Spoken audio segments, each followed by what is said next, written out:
we are often posed a question, what is success and how do we measure this success? Generally, when we see a person wearing a Rolex watch, or a person who is owning a Ferrari car, or with an Armani suit, basically any big branded suit, or a person with a champagne glass and relaxing down in a beach resort, we generally tend to think these persons are all successful, right? Wrong. Because these are all signs of success, absolutely no doubt about it. Successful people can afford all this. But when a person is seen with all these possessions, does not mean the person has been successful. Because success is not in all these outward things. Success is completely internal and it is intrinsic in value, right? So what is the measure of success then?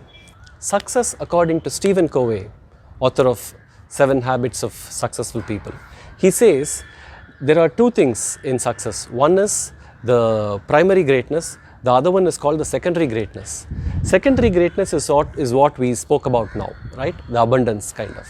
And primary greatness is typically those intrinsic qualities like integrity, compassion, social awareness, humility, and things like commitment, persistence, lot of other intrinsic things. So these are all things which form the crux of what we call as primary greatness. These set of intrinsic values can be developed at any point in time to reach the success. That's the best part, isn't it? So what are these qualities? What do these qualities represent actually? So to get into the integrity part, integrity is, there is no succinct definition for integrity. So from what we understand integrity is, it lays on 2 major things like humility and courage. Say for example, 2 close friends, they fight with each other on some day. There is a verbal duel and one of them abuses the other guy, they quit. Couple of days later, this person who abused, he comes down to this person, other friend, and apologizes. When asked, why do you apologize today? He says, I am sorry. See, this sorry can come from 2 different ways. One is from the ego. And when that kind of a sorry comes, it is just like a lukewarm, so it's nothing really about it. On the other hand, if it is because of his conscience, which really says you have to apologize to this kind of a friend, and then this apology happens, then there is humility and there is a courage in it. So that kind of an humility and courage put together forms what we said as an integrity, right? You can now have a kind of confusion about what is this integrity, and there is something called a self-confidence also that goes with it. What is this? So the cricket team gets into a cricket field, and at that point in time, what is it they need to have? Self-confidence, humility, or courage, right? So when they get into the field, if they feel, yes, we are going to win this match, we are so confident, then that is called self-confidence. On the other hand, if it goes to the next level wherein they feel we cannot be conquered, we are invincible, kind of, that is the feeling if they have, that is crossing the other side of self-confidence, which is called arrogance. We are not getting into that part. That is completely negative. We are not getting into it.